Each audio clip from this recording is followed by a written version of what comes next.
In the faraway world of steampunk, there lived and worked a great scientist. He was a very smart and talented man who loved all sorts of clockwork mechanisms since childhood. The scientist could sit for hours in his laboratory, assembling and disassembling various devices.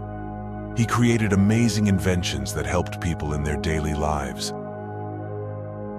The scientist's laboratory was huge and spacious. It was located in an old building that used to be a manufactory. The laboratory was filled with various machines, tools, and blueprints. In the center of the lab was a large table where a scientist was working. The table was covered with tools and parts.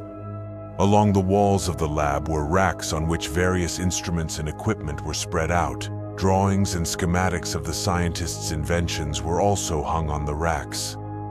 In the corner of the laboratory stood a furnace in which the scientist melted metal. Next to the furnace was a forge where the scientist forged parts for his inventions. One day, a portal to another universe opened in the scientist's world.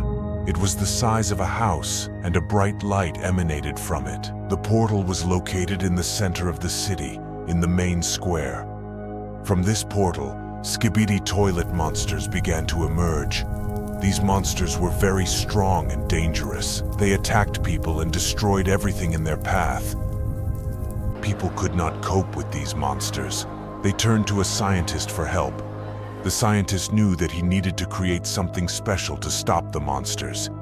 He decided to create a giant robot that would run on steam power and clockwork.